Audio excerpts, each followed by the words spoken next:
समझिए कि प्लान बड़ा है। राजस्थान में भी कोई सीट छूटने ना पाए। 25 के 25 का जो आंकड़ा पहले पाया था वही दोबारा पाना है। हमारे साथ हमारे सहयोगी जुड़ रहे हैं अजमेर से। अमरदीप, आपने तो उस सभा में मौजूद लोगों को भी देखा, उत्साह भी देखा, क्या महसूस किया, जरा दर्शकों को बताइए। देखिए सलोनी, जब प्रधानमंत्री नरेंद्र मोदी राजस्थान के दौरे पे निकल चुके हैं, बड़े चेहरों के साथ में खुद प्रधानमंत्री नरेंद्र मोदी सभा करने के लिए आए हैं, तो 25 सीटों पर उनका असर होना भी तय है और 25 सीटों को वापस पाना ये उनकी एक फितरत में रहा है। क्योंकि 14 में जिस तरीके से 25 सीटें ली, उसके बाद 19 में ली, तो 24 में हैट्रिक मारने का प्लान जो है वो प्रधानमंत्री नरेंद्र मोदी बना चुके हैं। और पुष्कर में जो उन्होंने मैसेज दिया वो ना सिर्फ जाटलैंड नागौर को दिया, बल्कि अजमेर में 9.5 लाख महिला वोटर जो हैं, आधी आबादी जिसको कहा जाता है, तो नारी शक्ति वंदन का जिक्र करते हुए प्रधानमंत्री नरेंद्र मोदी ने न सिर्फ उन महिलाओं को फोकस किया जिनको लेकर के लगातार प्रधानमंत्री कहते आए हैं, हर मंच से कहते आए, लेकिन उससे जुड़ी हुई पहले एक रिपोर्ट आप देख लीजिए।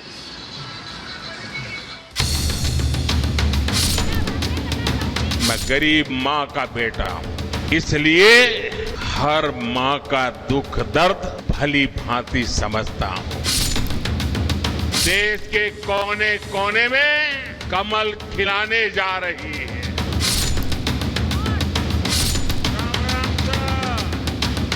17वीं लोकसभा के लिए एनडीए और इंडी की टीमें चुनावी फील्ड में उतर चुकी हैं। राजस्थान में मिशन 25 के लिए बीजेपी के धुरंधर खिलाड़ियों ने धुआंधार चुनाव प्रचार शुरू कर दिया है। इसी कड़ी में प्रधानमंत्री मोदी ने पुष्कर की जमीन से चुनावी हुंकार भरी, तो कांग्रेस ने जयपुर में चुनावी सभा की। पुष्कर में रहते हुए जहां प्रधानमंत्री नरेंद्र मोदी ने नागौर और अजमेर सीट को साधा, तो वहीं दूसरी तरफ कांग्रेस ने 6 लोकसभा सीटें जयपुर शहर, जयपुर ग्रामीण, दौसा, अजमेर, सीकर और अलवर पर फोकस किया। आज हुई रैलियों में दोनों खेमों का जिस सीट पर फोकस रहा वो है अजमेर लोकसभा सीट। दोनों खेमे अपनी अपनी जोर आजमाइश में जुटे हैं, लेकिन यहाँ की जनता का मूड क्या है, ये जानने के लिए रिपब्लिक भारत संवाददाता अमरदीप अजमेर सीट पर लोगों से बात करने पहुंचे। सुनिए जनता के तराजू में अजमेर सीट पर किसका पलड़ा भारी दिख रहा है। माहौल तो बदला हुआ ही है, अब की बार 400 बार, और मोदी जी पहले कहते हैं, फिर करते हैं, फिर दिखाते हैं। पूरी 25 में से 25 लाएंगे। मोदी जी का प्रभाव बहुत जोरदार है। की बार 400 बार मोदी जिंदाबाद। मोदी है तो मुमकिन है। पूरे राजस्थान में 25 की 25 सीटें आएगी। कांग्रेस के लिए वॉशिंग मशीन और दुनिया के लिए काम की मशीन मोदी तो भगवान है। इस बार 400 बार। लोगों के इसी मूड को भांपते हुए बहुत ही प्लानिंग और कूटनीति के साथ भारतीय जनता पार्टी ने प्रधानमंत्री नरेंद्र मोदी की सभा के लिए अजमेर के पुष्कर को चुना। एक सभा से मोदी ने 2 लोकसभा क्षेत्रों को सीधे तौर पर साधा है। एक है मेरवाड़ा कहे जाने वाली अजमेर की धरती और दूसरी है जाटलैंड कहे जाने वाली नागौर की धरती। सहारनपुर में रैली करने के बाद पीएम मोदी पुष्कर पहुंचे तो राजस्थान के रंग में रंगे नजर आए। सिर पर रंग बिरंगी राजस्थानी पगड़ी पहने प्रधानमंत्री मोदी ने संबोधन के दौरान कांग्रेस पर ताबड़तोड़ प्रहार किए। कांग्रेस का घमंडिया गठबंधन मोदी से परेशान है, इसलिए चिढ़ता है, गुस्सा करता है, गाली देता है।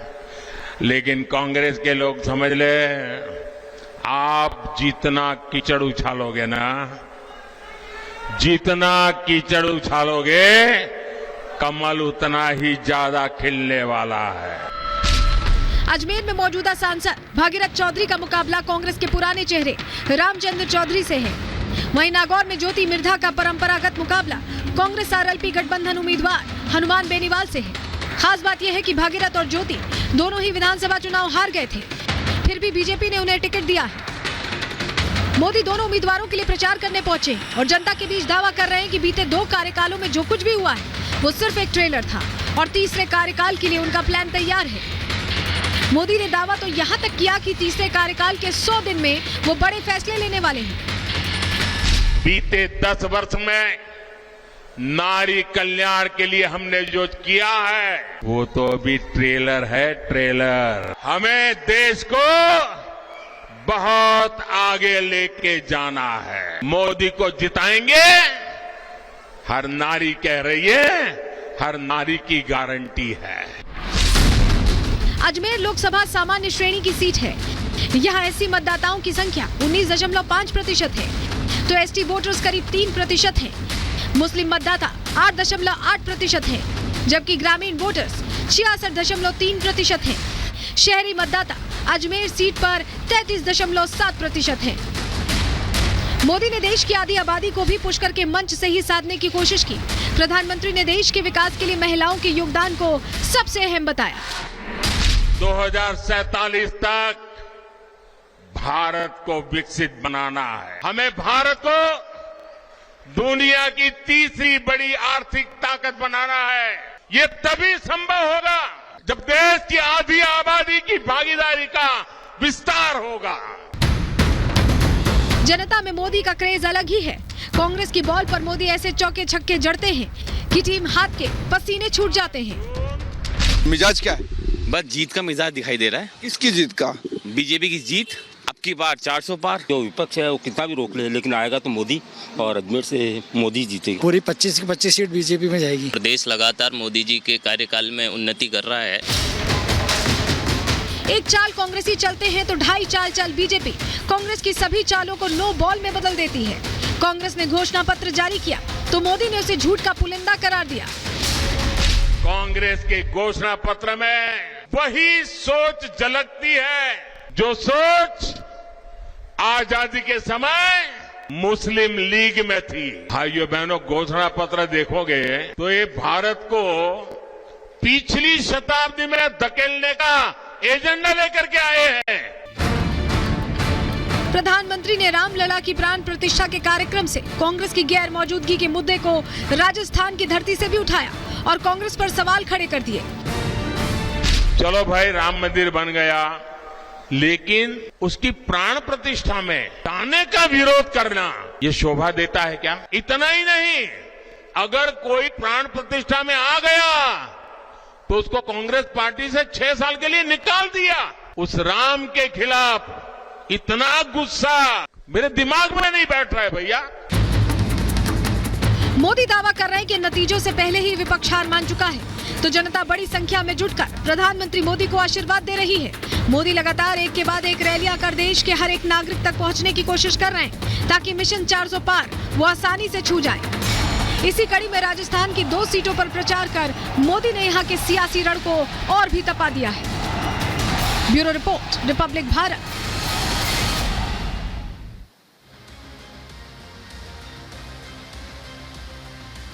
सृष्टि, ओवर टू यू।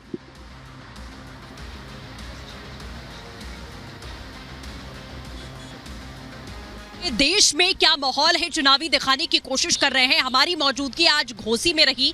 आपको बता दें कि उत्तर प्रदेश में इस वक्त ताबड़तोड़ प्रचार प्रसार लगातार जारी है और घोसी की सीट चूंकि उपचुनावों में बीजेपी के हाथ से निकल गई थी, इसीलिए ये सीट बेहद अहम हो जाती है। और सबसे बड़ी बात आपको बता दें कि इसमें भारतीय जनता पार्टी यानी कि एनडीए के जो साथी दल है सुभाषपा, ओम प्रकाश राजभर के बेटे को इस बार एनडीए ने मैदान में उतारा है। अरविंद राजभर इस सीट से मैदान में है और इसी के साथ समाजवादी पार्टी की अगर बात करें तो राजीव राय को मैदान में उतारा गया है। ओम प्रकाश राजभर से हमने खास बातचीत की, समझने की कोशिश की कि आखिरकार क्या दावा इस वक्त पूर्वांचल से वो करते हुए नजर आ रहे हैं, क्या कुछ कह रहे हैं, आप देखिए इस रिपोर्ट में।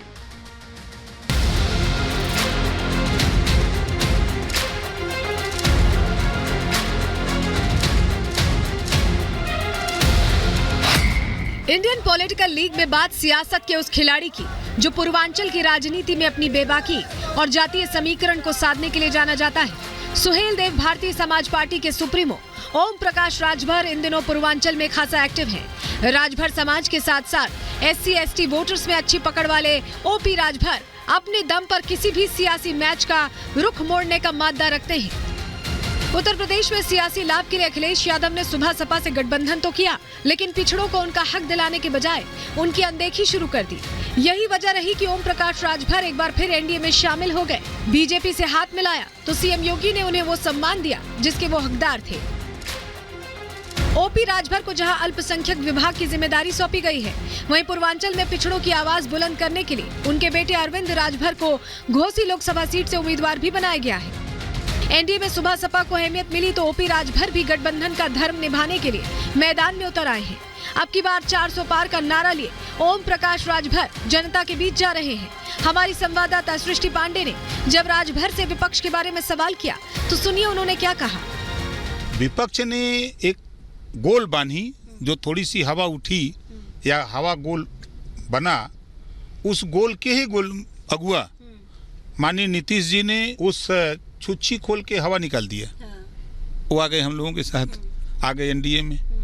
जो बचा खुचा था तो जयंत चौधरी जी निकाल दिए। अब क्या बचा? उत्तर प्रदेश में बीजेपी 80 सीटों पर क्लीन स्वीप का प्लान बना चुकी है और इस प्लान को अपना दल सुभा सपा, निषाद पार्टी और आरएलडी जैसे दल और मजबूती दे रहे हैं। वहीं ओम प्रकाश राजभर को अल्पसंख्यक विभाग मिलने के बाद मुस्लिम समाज भी बीजेपी से जुड़ने लगा है। आज उत्तर प्रदेश का मुसलमान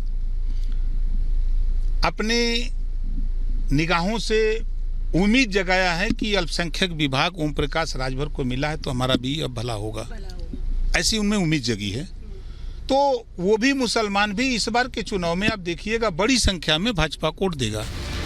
ओम प्रकाश राजभर खुद किसान हैं। जब वो गेहूं के खेतों में पहुंचे तो उन्होंने किसानों की बात करते हुए अपनी किसानी का हुनर भी दिखाया। फसल काटते हुए उन्होंने अखिलेश यादव के उस भ्रम से भी पर्दा उठाया जिसके सहारे अखिलेश यादव लोकसभा सीट जीतने का दावा कर रहे हैं। माननीय अखिलेश जी पीडीए की जिस पीडीए की बात करते हैं वो तो खाली नाम ले रहे हैं पीडीए का, लेकिन एक गाना गा रहे हैं साथ में कि मेरे अंगने में तुम्हारा क्या काम है। अगर उनको पीडीए की ज़रूरत होती तो इन लोगों का साथ क्यों छोड़ते, अपने साथ से क्यों भगाते? तो वो सिर्फ नारा पीडीए का उनका है, काम जो है पीडीए का नहीं है। ओम प्रकाश राजभर ने अखिलेश के पीडीए और ओवैसी के पीडीएम फॉर्मूले पर बात करते हुए उत्तर प्रदेश की जनता का मूड भी समझाया। राजभर ने साफ शब्दों में योगी की कानून व्यवस्था की तारीफ की। पीडीए और पीडीएम भी बन गया है, पीडीए वर्सेस पीडीएम बन गया है, इसको लेकर कोई मतलब नहीं है। देखिए, जब चुनाव आते हैं तो बहुत से गठबंधन बनते हैं। सपा और कांग्रेस की सरकारों में दंगे होते थे। 7 साल की सरकार में एक भी दंगे नहीं हुए, कहीं कर्फ्यू नहीं लगा।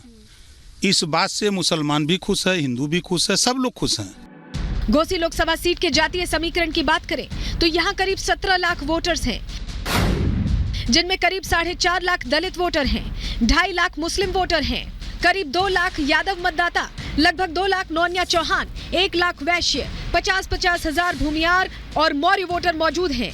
वहीं ब्राह्मण और राजभर वोटर्स की बात करें तो इनकी तादाद भी 1.5 लाख के आसपास है। लोकसभा चुनावों से पहले ही दारा सिंह चौहान बीजेपी के पाले में आ गए हैं। दारा सिंह चौहान की घोसी सीट पर अच्छी पकड़ है, वो नौनिया समाज के नेता भी हैं। ऐसे में माना जा रहा है कि राजभर और नौनिया समाज बीजेपी को बड़ी जीत दिला सकता है। घोसी की जनता का मन टटोलने उनके बीच पहुंची हमारी संवाददाता। पूर्वांचल में भाजपा और गठबंधन की जीत हुई। 100% बीजेपी के साथ पूरा पिछड़ा वर्ग जुड़ा हुआ है और इस बार हम लोग 80 सीट, पूरे 80 का 80 सीट जीतेंगे। उत्तर प्रदेश में बहुत ही अच्छा माहौल है और एनडीए गठबंधन जीतेगा और 80 की 80 सीटें जीतेगा इस बार। ये तो बिल्कुल सच्ची लड़ाई है। परिवारवाद एकदम खत्म हो गया है यूपी से। परिवारवाद में एक भी सीट नहीं जाएगी, सब 80 के 80 एनडीए जीतेगा। देश का मुस्लिम भी इस बार बीजेपी को 20% वोट करने जा रहा है। घोसी की जनता ने मन बना लिया है। वहीं जिले के आखिरी व्यक्ति तक सरकारी सुविधाएं पहुंचाने के लिए ओम प्रकाश राजभर जैसे नेता ग्राउंड पर हैं। अब देखना यह होगा कि घोसी की जनता अपनी आवाज बनाकर किसे संसद पहुंचाती है। Bureau report, Republic Bharat.